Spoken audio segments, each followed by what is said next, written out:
பகல்ல வெறும் மரங்களா இருந்துட்டு ராத்திரி ஆனா மனிதர்களா மாறுற ஒரு விசித்திரமான காடு நம்ம இந்தியால இருக்குன்னு சொன்னா நம்புவீங்களா? உத்தரப்பிரதேச மாநிலம் பிருந்தாவனத்துல இருக்கிற நிதிவன் அப்படிங்கிற காடு தான் அது. இங்க இருக்கிற சுமார் 16,000 துளசி மரங்களும் ஒண்ணுக்கொன்னு பின்னி பிணைஞ்சு தரைய நோக்கி வளைஞ்சு ரொம்ப மர்மமா இருக்கும். முக்கியமா இந்த மரங்களோட தண்டு பகுதி காஞ்சு போய் செத்த மரம் மாதிரி உள்ளீடற்று இருந்தாலும் இலைகள் மட்டும் எப்பவும் பச்சையா இருக்கும். புராணங்கள் படி ராத்திரி ஆனா இந்த மரங்கள் எல்லாம் கோபியர்களா மாறி ராதா மற்றும் கிருஷ்ணர் கூட சேர்ந்து ராசலீலை நடனமாடுவாங்கன்னு சொல்லப்படுது. அதனால ராத்திரி 8 மணிக்கு இந்த கோவிலை முழுசா பூட்டிடுவாங்க. பூசாரிங்க மட்டும் இல்ல, அங்க இருக்கிற குரங்குகள் பறவைகள் கூட இருட்டுனதும் அந்த காட்டை விட்டு வெளியேறிடும். காட்டுக்கு பக்கத்துல வீடுகள் கட்டி இருக்கிற மக்கள் கூட ராத்திரியில அந்த காட்டை நோக்கி இருக்கிற தங்களது வீட்டு ஜன்னல்களை திறக்கவே மாட்டாங்க.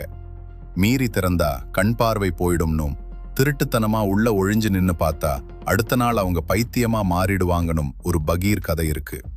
இதையெல்லாம் விட உச்சக்கட்ட மர்மம் அங்க இருக்கிற ரங் மஹால் அறையில ராத்திரி நடைய சாத்துறதுக்கு முன்னாடி வைக்கப்படுற படுக்க, வெத்தல பாக்கு, தண்ணி எல்லாமே காலையில கதவை திறந்து பார்க்கும்போது யாரோ பயன்படுத்தின மாதிரி கலைஞ்சிருக்குமா. கேட்கவே புல்லரிக்க வைக்குதுல. ஆனா இதுக்கு பின்னாடி இருக்கிற உண்மையான சயின்ஸ் என்ன தெரியுமா? முதலாவது, இங்க இருக்கிற மரங்கள் தரைய நோக்கி வளைஞ்சிருக்க காரணம் எந்த மேஜிக்கும் இல்ல. மண்ணுல இருக்கிற ஈரப்பதத்தை தக்க வச்சுக்கவும் கடுமையான வெயில்ல இருந்து தப்பிக்கவும் இந்த குறிப்பிட்ட வகை துளசி மரங்கள் இயற்கையாவே இப்படி அடர்த்தியா குடையாட்டம் வளரும்.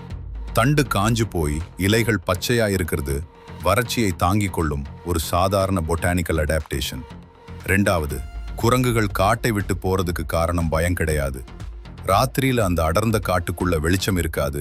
பாம்புகள் மற்றும் விஷப்பூச்சிகளோட நடமாட்டம் அதிகமாயிருக்கும். அதனால பாதுகாப்புக்காகவும் தூங்குறதுக்காகவும் விலங்குகள் இருட்டின உடனே உயரமான கட்டிடங்களை தேடி போயிடும்.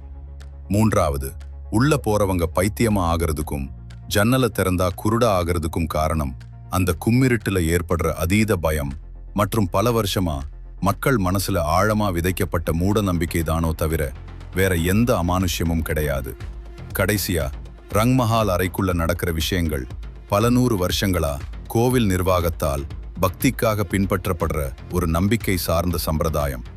பக்திங்கிற பேர்ல பல மர்மங்கள் இருந்தாலும் அதுக்கு பின்னாடி ஒளிஞ்சிருக்கிற அறிவியலையும் தர்க்கத்தையும் நாம கண்டிப்பா தெரிஞ்சுக்கணும். இந்த மாதிரி உண்மைகளை தொடர்ந்து தெரிஞ்சுக்க மறக்காம லைக் மற்றும் சப்ஸ்கிரைப் பண்ணுங்க. இது கிரிஷ் கதைகள்.